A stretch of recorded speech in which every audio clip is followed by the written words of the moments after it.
And among the greatest tactics of the Shaytaan and the things he loves the most to do to believers is to make them afraid, scared, paranoid, give them anxieties, make them doubt themselves, ruin their self-esteem, and keep us with worries, fear, low self-esteem, paranoia, not knowing where we're going. That's the best thing the Shaytaan loves. Because a frightened Muslim, a Muslim with anxieties, a Muslim with paranoia, a Muslim with doubt in themselves, is someone who becomes debilitated and unable to do anything. Allah says in the Qur'an, إِنَّمَا ذَلِكُمُ الشَّيْطَانُ يُخَوِّفُ أَوْلِيَاءَهُ. Oh, it is actually the Shaytaan who loves to make the close ones of Allah, the ones who are supposed to be, who Allah subhanahu wa ta'ala loves the most. They're the ones who believe in Him, the ones who pray to Him, the ones who worship Him, the ones who love Allah subhanahu wa ta'ala. They're called awliya. The Shaytaan goes and attacks them to make them constantly afraid. The Shaytaan already, inna ash-shaytanu ya'idukum al-faqr. The Shaytaan always makes you fear the future poverty. وَيَأْمُرُكُمْ بِالْفَحْشَاءِ. And he's always commanding you and telling you, do bad things, do dirty things, do indecent things, because of fear. And in the hadith which is in Sahih Muslim and others, Iblis, who is the leader of all the Shaytans, the big influencer, Iblis, the big Satan, he every now and then displays his throne. And he looks at all the Shaytans and says, who of you has got a story for me today, a report of something really bad they did? So he hears each Shaytan. One Shaytan says, oh, I did such and such. And he says, no, that's not enough. Another one said, I did such and such. Says, not good enough. Until a Shaytan comes up and says, today I disunited between a wife and their husband, or I disunited between a family. And Iblis says, come to me. Today you sit right next to me at my throne. Anta muqarrab. You are a close one to us. This hadith is in Sahih Muslim. So the destruction of the family and causing fear and identity crisis in the child is the seed of destruction of the Ummah. Wallahi. And that is why Rasulullah sallallahu alaihi wasallam used to concentrate the most about the individual and their self-esteem and their confidence, their identity and their importance, especially the young people, and how much he used to focus on family, that an ayah of the Qur'an came down to address it.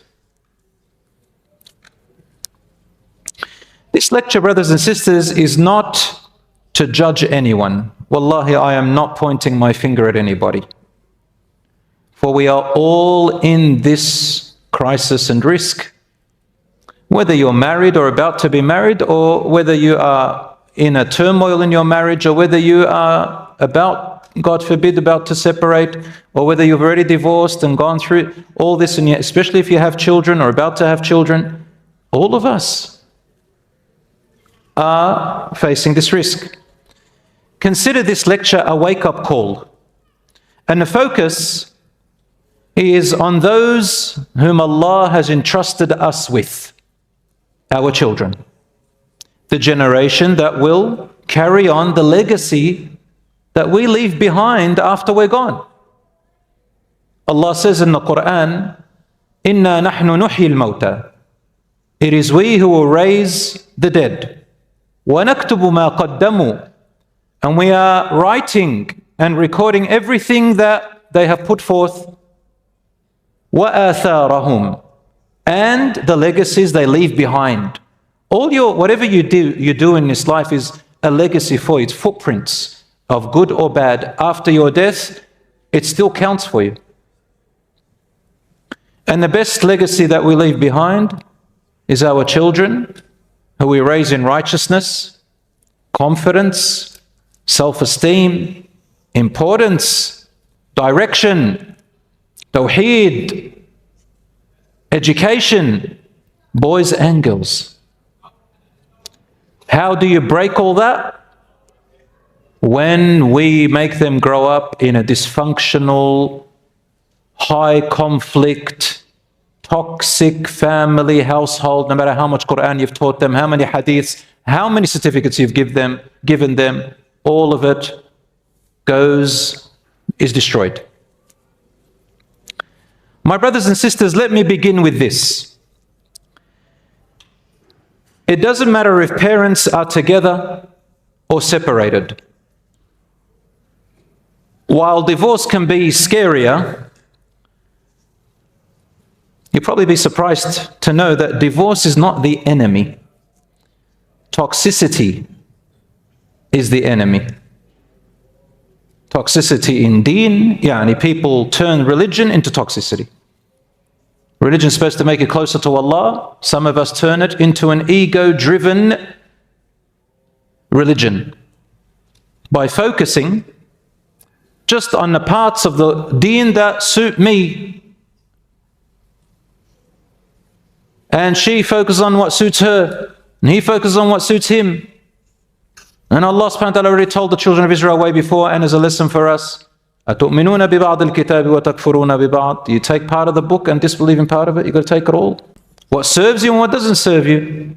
All the Islam, all the deen, kaffa, all of it. I'm not encouraging divorce, by a long shot, nor making it seem light or easy. It is very hard from all angles. However, my brothers and sisters, Islam is a very practical religion. It did not force people to be imprisoned in an oppressive, dangerous, and truly toxic marriage when its foundations are no longer fixable. Sometimes each of the couple can be of the highest character and good deen. They're probably amazing people, both of them. Not a problem. But it just doesn't work out. It happened with the companions of the Prophet ﷺ. Zayd ibn Thabit radiallahu anhu, the formerly adopted son of the Prophet, peace be upon him, and his wife Zaynab radiallahu anhuma, both of them people of paradise. Their marriage didn't work out. Doesn't mean one is worse than the other or they're both bad. La, just sometimes doesn't work out. Sometimes in Islam, divorce can be a solution when all other avenues have been exhausted and failed. So again, sometimes staying together can be greater harm to our children than apart. And it is not whether you stay together or separate that is the enemy. It is the toxicity that each or one of them continuously insists on, whether married or separated. And children, what affects them is not if their parents are together or not, as much as the conflicts that constantly happen in front of them and the toxicity. So sometimes divorce is healthier than forcing children to grow up in a household filled with that. Yelling, gaslighting, emotional silence. Sometimes couples may think that if everyone's quiet, it's peace. No, but quite the opposite sometimes. There's something called a stormy silence, and the children can feel it. They feel it. They get scared. But whether parents stay together or not, the one who suffers most in a toxic environment is always the child. The husband can defend himself, the wife can defend herself, they can get the law involved, they can do all sorts of things. The only one who cannot defend themselves are the children. And this is often neglected while they are the greatest trust. Allah subhanahu wa ta'ala says in the Qur'an, Surah 4, verse 130, But if the two separate out of his plenty, Allah will make each dispense with the other. Indeed, Allah is all bounteous, all wise. Meaning, if a marriage doesn't work out, Allah subhanahu wa ta'ala will still look after both the separated husband and wife. But why does it sometimes not work? Because, my brothers and sisters, sometimes when we stunt the promise of Allah, Allah promises that He'll look after people in any circumstance if they rely on Him and do the right thing, whether together or apart. But we stunt our own du'as. We sometimes stunt the promise of Allah. Allah's promise and response to what we want, our du'as, our trust in Him and His promises, are conditional to our response to His commands, my brothers and sisters, and His prohibitions. So if I say, oh Allah, give me a good life after marriage if it doesn't work out, but then I go and disobey Allah by doing haram towards other people or to the mother of my children, and the mother of children does wrong to the father of the children, and then they bring other people involved and start to take revenge and start to take what's not theirs. How is Allah going to give you the bounteous comfort and kindness and provision that He has promised? How is they going to respond to our du'as? Du'a is conditional, brothers and sisters. That's the meaning also of إِن تَنْصُرُوا اللَّهَ يَنْصُرْكُمْ. If you give Allah victory, He'll give you victory. Meaning if you follow Allah's guidance, He will give you the guidance. If you support what He's brought to you, then He will support you through the system He gave you.